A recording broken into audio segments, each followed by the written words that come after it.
This is Karen with NewClevelandRadio.net, and it is time for Avoid the Maze. And we are really going to avoid the maze this evening because we're going to be talking to um, Gerald Marvin, who is from a group that I grew up with. Now, Gerald was not one of the original, but he is original today with the Kingston Trio. Um, so, welcome to our show. And Thank you. Gerald, what made you decide to join a group that was very popular in the 50s and 60s? Um, and you probably were a young kid at the time. So, I was, yes. Well, I'd been living, it's important to go back to the beginnings. I was sure. with, my cousin was Nick Reynolds, who was the original founder of the trio. And he, when I was a teenager, he took me into his home. So and he did this when they were at the peak of their fame. They were the biggest group in the world at the time, and then had been for 4 or 5 years. And so that was my initiation into the world and life of the Kingston Trio. So that's how it started for me. And I spent probably the next 4 or 5 years just doing that kind of music and being mostly a live-in fan, as it Okay. were. And what happened is, over the years, I moved in to my creative path, took me mostly into the motion picture business, where I was and where I had, thrived for many, many years. And then it was about 2014, I got an email from Bob Shane, who I'd known since I was 12 years old. And he told me he had been keeping the legacy alive for the last 57 years. And how did I feel about keeping the legacy alive for another 57 years? And so I thought that was an interesting way of putting it. And so I said, sure. And I called Tim and I said, Tim, what do you think about this? I said, Shane's reached out to me. And Tim said, well, he's got all these big time people he could reach out to. Why do you think he's reaching out to us? And I said, I don't know. Maybe he saw us play a couple of times and he thought, well, maybe we were able to capture the spirit and passion that the original guys had. Because nobody can ever really capture their voices. That's like nobody can capture the Beatles or anybody else. Not really. And I didn't want to be an impersonator. So what we did is we tried to capture the spirit and the passion and the sort of the compelling nature of a trio concert. And that's what we did.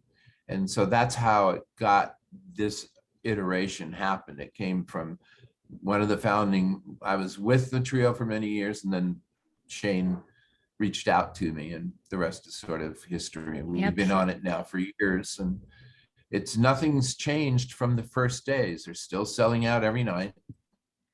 And, it's the only thing that's changed is everybody's hair is white. Well, and when you listen to the music of the Kingston Trio, it's timeless. I mean, it tells a story, each and every song, and many of those stories are being repeated today. So, your audience, um, who are they made up of? Because again, I grew up listening to the trio. Um, Yeah. and, you know, my son who loves music, when I mentioned that I was going to be doing this interview, his comment was, "Who are they?" And I said, "Well, Yes. go look them up." That happens all the time. Who are they? You're with who? Yeah. Yeah. Well, it was another time, and that's our audience today is pretty much everybody over the age of 60, I would say. And from strictly a practical perspective, it's an underserviced audience in the sense that They're also the audience for Crosby, Stills and Nash. They're also the audience for any of those great 60s Absolutely. groups. They're there. And as a matter of fact, a couple of days ago, somebody said, a friend of ours' father is in the Monkees. And, you know, people go to see the concerts. And in our concert, we have a little tribute to Arlo Guthrie. And he put it perfectly. And he said, you know, when you hear one of our songs, and you know the song will take you back to the time that you heard it, and for a few minutes you're there in that place and space, and in a large way, in a big way, that's the same with us. When you hear Tom Dooley or MTA or Where Have All the Flowers Gone or any of the Greenback Dollar, any of the songs that were trio hits, takes you back to where you first heard it. When I Absolutely. first heard Greenback Dollar, I was on a football team bus going from Truckee, California to Lincoln, California for a football game, and somebody had it on the radio.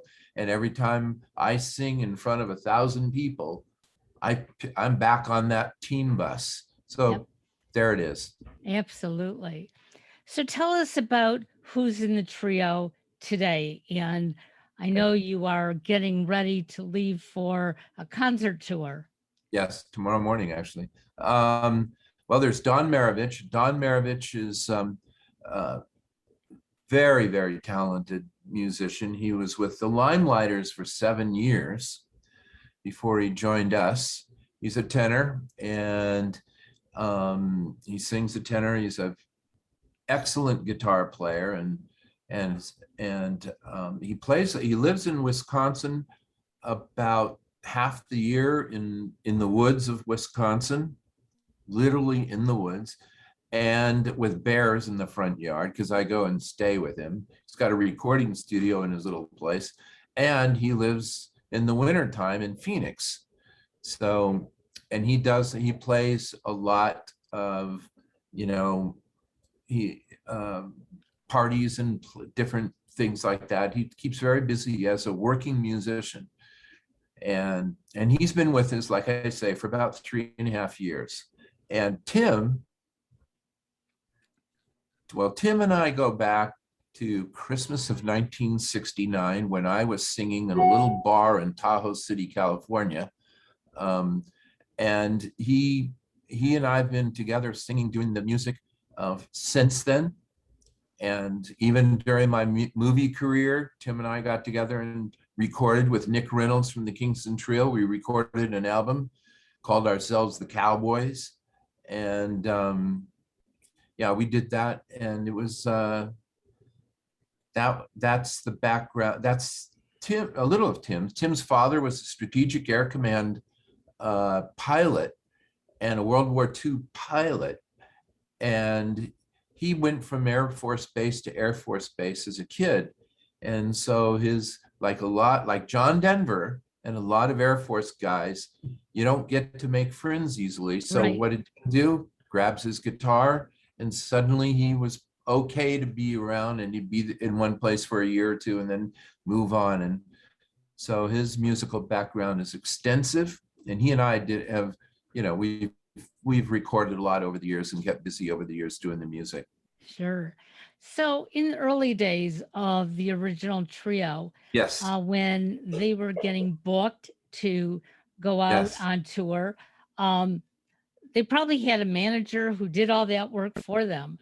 Is that changed for you? Because a lot of groups today, they're doing everything from their own performing to setting up their performances. And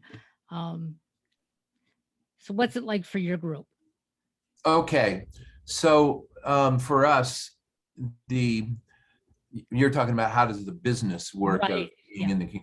Okay, so we do have an agency that represents us called Producers Inc. in Tampa, Florida. They've been representing the trio for many years.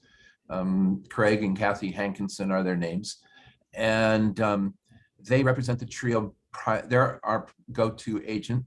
But we work with other agencies around the United States, but not too often. But it's always nice when that happens. We also have people we're very close to that are we promote. So we would we'll produce our own show from time to time. That's not unusual for Right. us. And we have a publicist, like a lot of, I suppose, groups. Well, maybe they don't. I don't know. You know, that's a good. You bring up a good question. We have a publicist, and they make sure that if we go into a town, if we have enough lead time, we can maybe get together with the morning television Right. and promote a show. And we do a lot of that. But we actually have an organization behind us that helps run the whole thing. So yeah, we have, you know, a legal department, we have a publicity department, we have our production department, we have an editorial department, we have all that stuff. That is wonderful because a lot of groups today don't anymore. They're Yeah. doing it all on their own. And, you know, that's really difficult, especially after this past year. Oh, boy. Yes. Okay. Well, this past year, well, you're talking about the whole of the pandemic. Right. Yeah, the whole of the pandemic. People say, well, was it a problem for you? I said, well, it wasn't exactly a problem. It was a catastrophe. And there's a big difference. Yeah, we lost something like 60 shows. We had to cancel and reschedule, and we were only really able to reschedule about a third of them, about 20 or 25. We were not able to reschedule the whole thing. Some are gone like forever, and it doesn't feel like they're coming back. And I live in Santa Monica, and you know, 3 or 4 of my favorite restaurants, family restaurants, are gone forever here. Yeah. So, you know, it's had its impact. We were able to record on a positive side, we were able to record a new album, brand new album with all brand new songs, the first one in 12 years. The pandemic did allow us to do that. And then we did a cover, we did another out for it. We've been offered a tour in mainland China.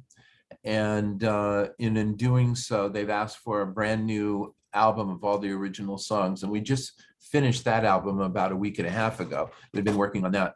So even though during the pandemic, we didn't work for 12 straight months, we didn't work once. And then in February, we did 4 shows in Florida. And then we had another month or 2 off. And then we did another show in Arizona, and then another one in Indiana. And then tomorrow morning, we leave for the first time, you know, for real in almost 20 months. Wow. And you're going off to Montana, I understand. We're going tomorrow. We leave for North Carolina. We play in Bolivia, North Carolina, and then we go to Woonsocket, Rhode Island, and Danbury, Connecticut, all between now and Saturday, one day at a time. And then we're home, and we don't do the Montana tour until October 15th. It's our first show in Montana. Those are big shows. Important shows, I should say. Absolutely. So Yeah. how can our listeners find your music? I'm sure there's someplace special. Yeah, it's right now on Spotify. They can go on Spotify, and all the albums are there, or most of the albums are there, and it's really easy to access. And I would say in another month, the brand new album, the new songs will be on that. The new album's called Long Train of Dreams. So with a little luck, that will be up and there. So. Well, Yeah. It sounds like you have a lot going on, and looking behind you, you obviously have talent in many different areas. So is painting something that you just started, or have you been a painter most of your life? I'd always been art and painting had always been a part of my life. Music, photography. I've written a couple of books. But the painting things, I started doing it. As a friend of mine said, started applying myself to the painting about, I would say 30 years ago, about 1990 or 91, 92. I actually decided, I had always sort of dabbled in it since I was in high school, but then I decided, well, just go for really try and do it. And then I did, and I worked really hard on my painting and tried really hard to do. I started with portraits. I'll show you one. We're Okay. on the air, right? Yes, we are on the air. So go bring Yeah, one I'll up. show you.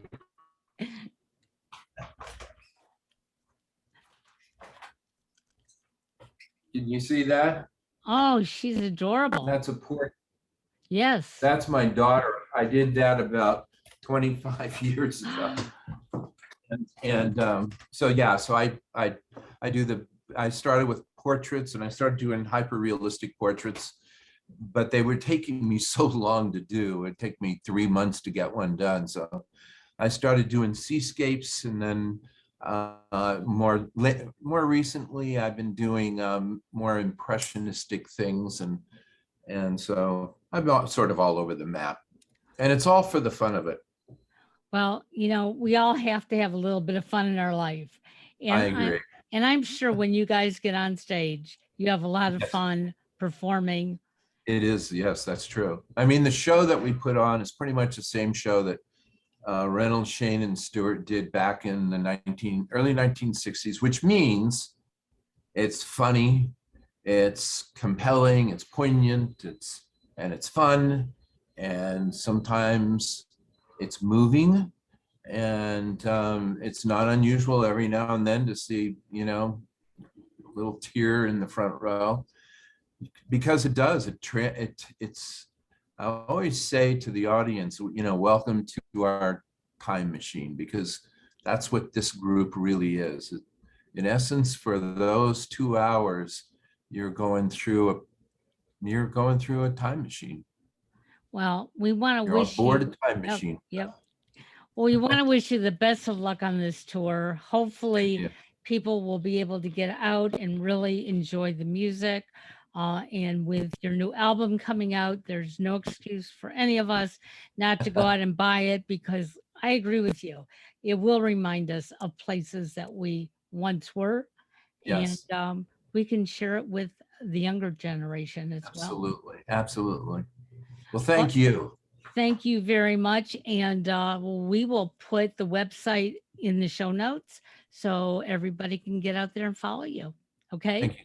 Thank you so Thanks. much. It was so nice talking to you. Nice talking to you too. Bye bye You too. now. Bye.